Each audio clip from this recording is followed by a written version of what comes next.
Yo, what's up, Bonehawk? Shujinkydink here. Welcome to a video all about the Mortal Kombat movie. Have you seen it? Are you excited to see it? If you haven't seen it, I would suggest not going down to the comments section because people are going to have spoilers down there. So I'm going to do this kind of, I don't want to call it a review because I'm not a movie reviewer by any means. I'm just a Mortal Kombat fan. I'm just a dude that likes movies, and I happen to like Mortal Kombat, so I wanted to give my thoughts on what I saw with the movie. I've seen it twice now. I'm sure a lot of you have seen it more, but hey, that's all I've done so far.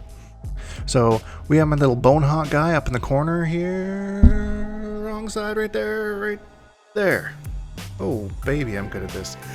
So while he's on that side of me, this review will be spoiler free. I'm just talking about general stuff with the movie with no story or giveaways or anything. When I'm going to talk about that stuff, I'm going to move this dude over to the other side. I'll show you what that'll look like. It'll be big, dramatic like this, blah, blah, blah, spoilers, spoilers, spoilers, spoilers. Then we'll get into some spoilers. So for now, we're staying on this side, so if you're joining us for the non-spoiler free stuff, then let's get into it. Accept your death. So the first thing I wanted to talk about generally was the story, and I really liked the way that they handled it here. It wasn't a, like, what are the Golden Globes or Oscars or whatever those things are the boomers care about? It's not going to win any of those by any means, and even by like Mortal Kombat standards, I would probably have it on like the same level as the MK11 story. Maybe actually slightly better, but they did a really good job of keeping true to the series and while still adding their own little flares to it. So I enjoyed it overall. Some questionable periods we'll get to in the spoiler section of it, but yeah, presentation as far as the movie actually looks. CGI 99% of the time was what made this movie like so much better. Like everything was crisp and clean and just worked well. There was one instance that I'll talk about in the second half that I kind of had issue with, but other than that, like it looked great. The costumes were great, outside of another thing I'll talk about. But yeah, everything was good. The atmosphere, the lighting, it really worked. It was a good movie. Like it wasn't, like I said, not going to win any awards or anything, but it was a good movie, especially for a video game movie, which are normally pretty bad. So I think this is probably, underneath the Sonic movie, the second best video game film I think I've seen. Pretty freaking awesome, if I can say so myself. Third topic that I wanted to talk about was the pacing of the movie. For the most part, it stays pretty high. There's a little bit of a lull in the middle, kind of second act-ish, where it gets a little slow. But overall, it was good, keeping your attention while still adding stuff to the story, kind of a thing. So, yeah, I was impressed by that. And then lastly, the length of the movie. I did feel like it could have been maybe a little bit longer with kind of like how much they were trying to kind of put into this one film, and I think there's some things that could have been kind of exacerbated, sounds like a dirty word, explained more than they were able to in this one. So I mean, yeah, once you see it, you'll kind of see what I mean here. But yeah, all those things are pretty much all the generalized things that I can talk about as far as this movie goes. Oh, the movie poster was pretty dope too. I don't know if you've seen that, but we don't really have theaters where I live right now, so I just saw it online, and yeah, pretty freaking dope. So that being said, we're going to move into the spoiler section of this. So if you are looking to avoid spoilers, do not continue past this point. Please just close the video and say thank you for your generic opinion there on the movie, Dink. I do not want to spoil anything for me until I see it. So there you go. You have been warned. Spoilers from this point on. Blah, blah, blah, blah, blah. Okay. Casting. Most of the characters, I really enjoyed the casting. Liu Kang was one at first where I was kind of like, but like as the movie went on, definitely grew on me more and more, and by the end I was sold. I was like, yeah, that's Liu Kang. Love it. Like the acting, everything to do with the character was just fantastic.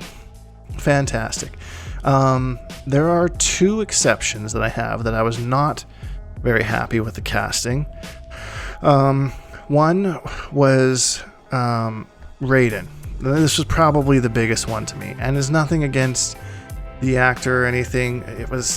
It just didn't seem like a good fit to me, and I'm still not exactly sure why, but it didn't feel like Raiden, and it could have been the way that the character was acting as well. It was quite aggressive towards the other combatants that he's trying to get to play on his team, essentially. And that just didn't feel like Raiden-ish to me either. So maybe it was a combination of the two, and maybe I'm out to lunch on that. I'm not sure. Give me your thoughts on what you thought. The second one that I didn't care for too much was Reiko, and I think that's just a combination, again, of what they did to the character and the casting, because from what I understand from reading the comics and from the old days, when Reiko was actually in the games, and I'm kind of actually transitioning to my second point here, which is the actual characters themselves. And Reiko, again, was one of the ones that I was displeased with at most, because he is actually quite an intelligent general. I think at one point I think it was MK4, he actually overthrows Shao Kahn and takes his helmet. So he was kind of like depicted as like a brute kind of a thing that just like swings this big hammer around and just didn't seem really true to the character. And that I had a big issue with that, because like I said, that didn't seem like the Reiko that I remember, or that I envisioned when the Reiko Accords and all that kind of thing. He was the one that came up with all that kind of stuff. That takes some intelligence, not just some guy who doesn't say anything and just swings a hammer around. So I was disappointed in that.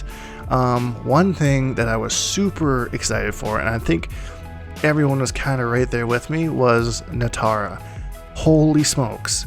I did not expect that, kind of out of left field, but so happy. Like, oh yeah, this is freaking awesome. Like, they give this character from the 3D games some love. They give her a super wicked design, gorgeous actress, and then they kill her off in her second scene. How disappointing.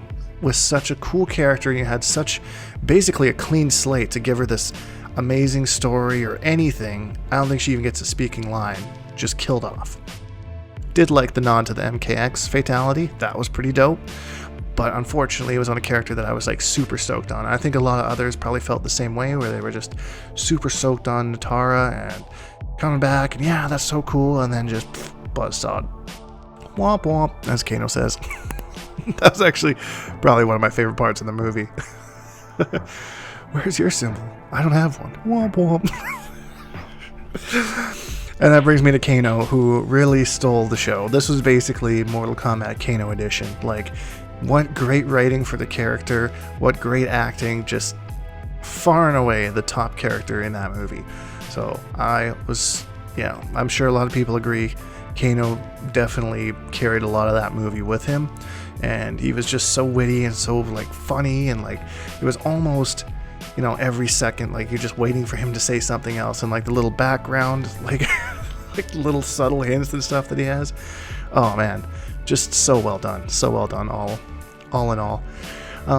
As far as some of the other characters go, Kung Lao was cool. It's interesting that they decided to kill him off in this one, but I have a feeling that the way that they set this up, which is future thoughts, so I'm not going to get too far ahead of that. But anyways, interesting they thought to kill him off.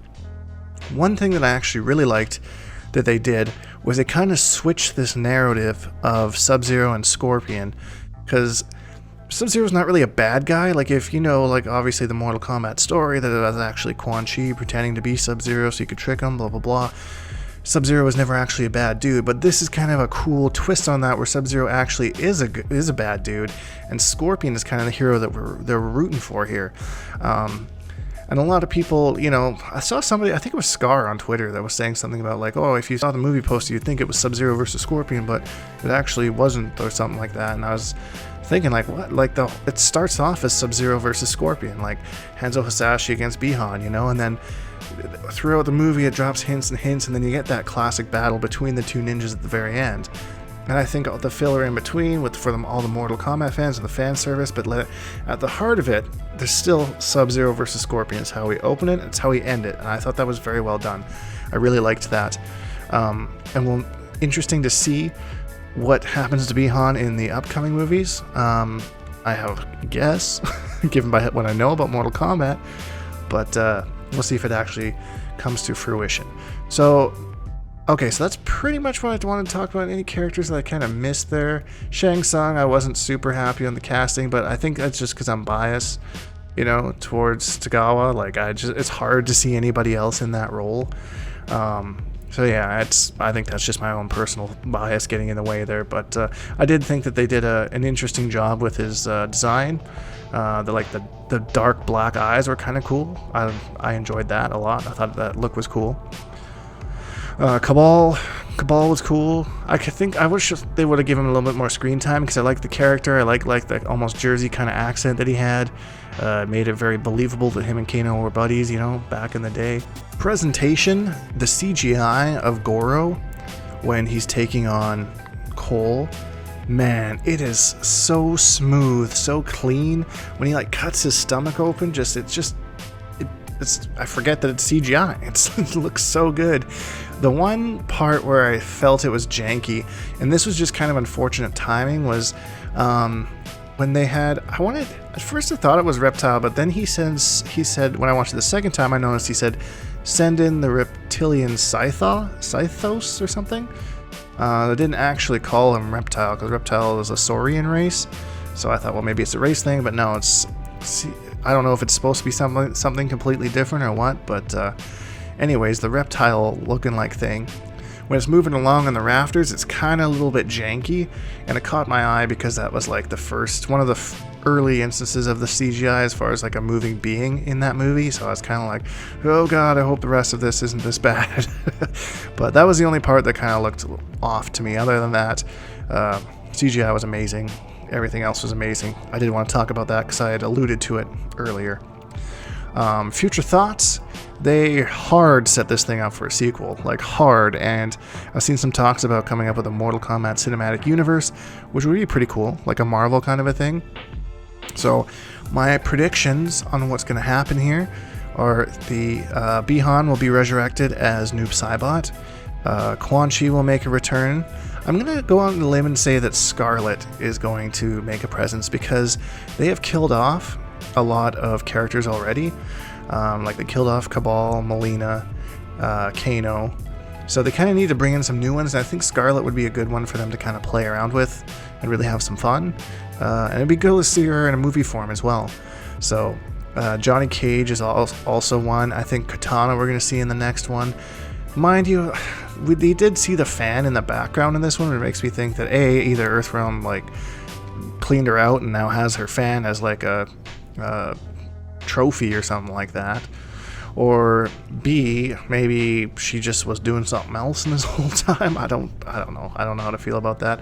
I just really hope that they keep Katana true to the Outworld, because I feel like with the whole Cole Young thing that I don't know, I wouldn't want them to take like someone just living in the world and be like, oh, you're actually the Princess of the Outworld. They're like, oh god, really? Oh no, how amazing, you know? I really hope they don't do that. Before I forget, Cole Young.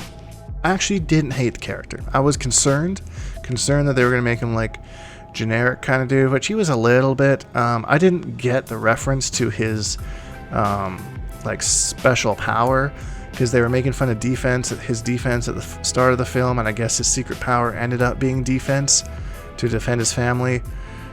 That's what Israfel told me. I don't remember hearing that anywhere at all, or in the movie, or it being really explained explicitly. So that's the case. It's cool. I like it. And that was also the second part of the CGI I didn't really care for, was his suit. It looked okay in the fight scenes, but like then when he's standing and talking, you can kind of see it's kind of big in some places and kind of looks like fat suity kind of ish. So I didn't really care for that at all.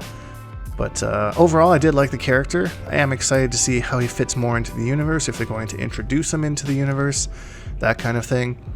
I said on Twitter that it'd be really cool if they had like a DLC with the characters in it. I think they could do a lot more with Cole in a video game, and it'd be cool to hear his intros with other characters that we haven't seen him interact with yet. So it'd be cool to see that. I'd be open to giving it a chance. You know, you have like Cole Young, Natara, Reiko.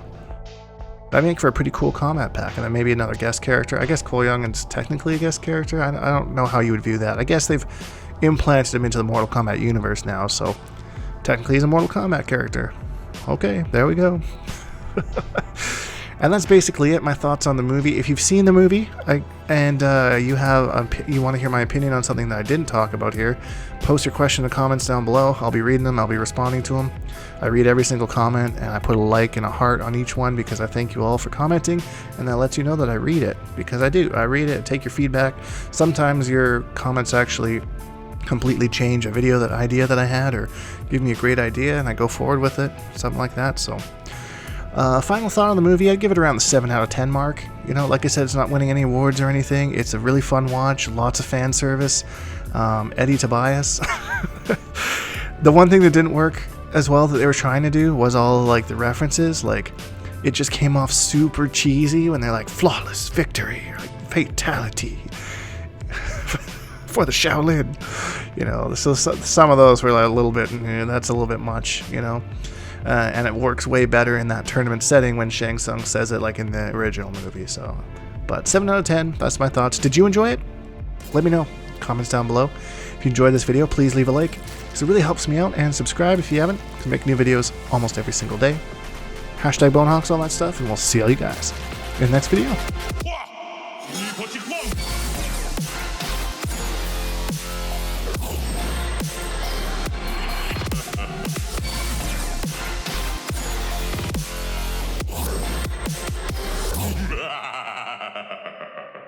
Accept your death.